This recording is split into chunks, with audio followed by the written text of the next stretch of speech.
వి gold trusted gold buyers తాకట్టులో ఉన్న బంగారాన్ని విడిపించి ఈ రోజు ఉన్న మార్కెట్ ధరకే కొనబడును. మరిన్ని వివరాలకు సంప్రదించండి 7710777720. ఈ నెల 14వ తారీఖున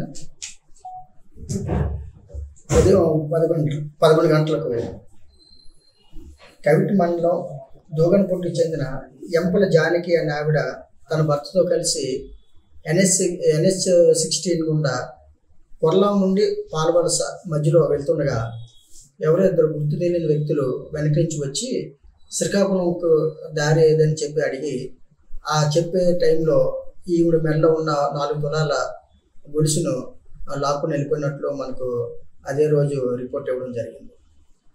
ఆ రిపోర్ట్ మీద ఎస్ఐ గారు టీము మొత్తం ఎంక్వైరీ చేశారు. ఎంక్వైరీ చేస్తే ఎవరైతే ఈ దొంగతనానికి పాల్పడిన వారు ఒక సిల్వర్ కలర్ హెల్మెట్ పెట్టుకొని ఒడిశా వైపు వెళ్ళినట్టుగా, అంటే బరంపురం వైపు వెళ్ళినట్టుగా మనకి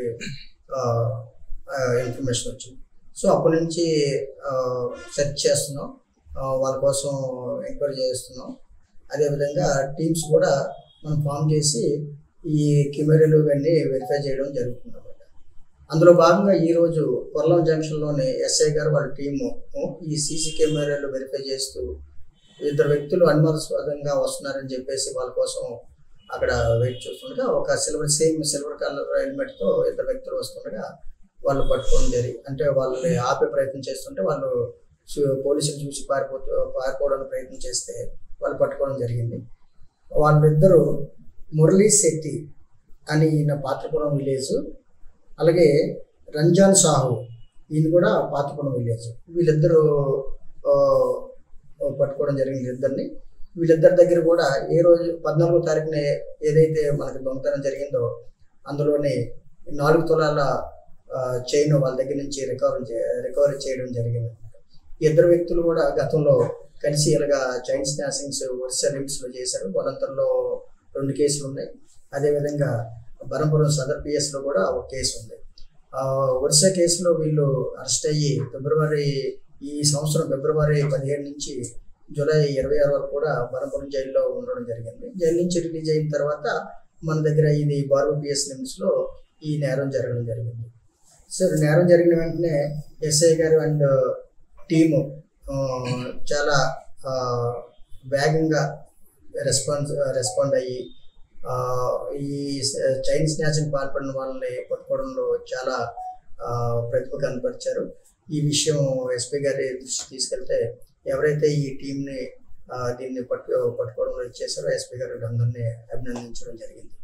అదేవిధంగా ముఖ్యంగా ఎవరైతే ఈ 2 వీలర్స్ మీద వెళ్తారో మహిళలు కానీ ఇంకెవరైనా సరే, ఇలాగ ఎవరైనా గుర్తు తెలియని వ్యక్తుల్ని మనల్ని అప్రోచ్ అయ్యేటప్పుడు చాలా అప్రమత్తంగా ఉండాలి మీరు.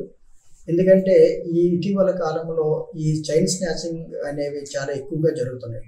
కాబట్టి మీరు దూర ప్రయాణం చేసేటప్పుడు ఒంటరిగా కానీ ఎవరితో కలిసి చేసేటప్పుడు కానీ మీ యొక్క ఆభరణాలను భద్రంగా, అంటే కప్పిపుచ్చుకునే విధంగా, అదేవిధంగా ఎవరైనా గుర్తు తెలియని వ్యక్తులు మిమ్మల్ని అడ్రస్ అడిగే నెపంతోనో ఇంకేదైనా, అంటే వాటర్ కావాలన్న ఉద్దేశంతో ఇంకేదైనా నెపంతో మిమ్మల్ని అప్రోచ్ అయ్యి మీ దగ్గర ఉన్న ఇలాంటి బంగారు ఆభరణాలు దొంగిలించే ప్రయత్నం అనేది జరుగుతూ ఉంది. కాబట్టి కొద్దిగా అప్రమత్తంగా ఉండండి. అలాంటి అనుమానంగా ఎవరైనా తిరిగినట్లయితే, అనుమాన వ్యక్తులు మీ దృష్టికి వచ్చినట్లయితే ఇమ్మీడియట్గా పోలీసు వారికి తెలియజేయండి. తెలుగులో న్యూస్ కి ఫాస్టెస్ట్ యాప్ ఇప్పుడు టోటల్లీ న్యూ అవతార్లో జస్ట్ 5 seconds లో కంప్లీట్ న్యూస్. సోషల్ మీడియాలో ట్రెండ్స్ కి one stop solution. Live TV app voice search option తో ఇప్పుడే డౌన్లోడ్ చేయండి లేదా అప్డేట్ అయిపోండి. యాప్ లింక్ డిస్క్రిప్షన్ లో ఉంది.